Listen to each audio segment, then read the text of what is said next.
எனக்கு ஆக்சுவலாக பார்த்தீங்கன்னா நடுவில் இந்த பேண்டமிக் பீரியடில் 108 டேஸ்ன்னு வருது. கன்னட சூப்பர் ஸ்டார் ராஜ்குமார் அவர்களை வீரப்பன் கடத்திரி கொண்டு போய் வச்சிருந்தார்ல, அதை ஒருத்தர் புத்தகமாக போட்டிருந்தார். அந்த செக்மெண்ட் புதுசு. வீரப்பனை பற்றி நிறைய கதைகள் வந்திருக்கு.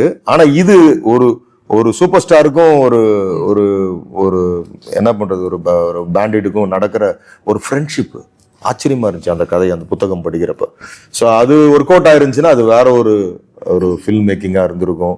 அவங்கள பற்றின வாழ்க்கையை பற்றி பேசியிருப்பேன்.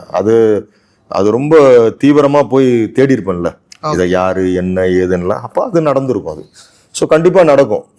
ஸோ இது அடுத்தடுத்து எனக்கு என்ன விருப்பமா காட்டுக்குள்ளே கிடக்கணும்னு, நம்மள என்னமோ ஒரு காடு டைரக்டராகவே ஆகிட்டானுங்க. அப்படி ஒரு முத்திரையாவே விழுந்துருச்சு எனக்கு. நான் தொடரி பண்ணப்ப எனக்கு வெளியில வந்துரு, சார் ஏன் சார் காட்டை விட்டு வந்தீங்கன்னா, யோ நான் என்ன இதுக்குன்னு அங்க இருந்தா காடாவே எடுக்கிறீங்கன்றீங்க, ட்ரெயின்ல ஒரு படம் எடுத்தா எதுக்கு சார் உங்களுக்கு இந்த வேலைன்றீங்க, என்னதான் பண்றது நான். ஸோ இதெல்லாம் நம்ம போட்டு குழப்பிக்க கூடாது.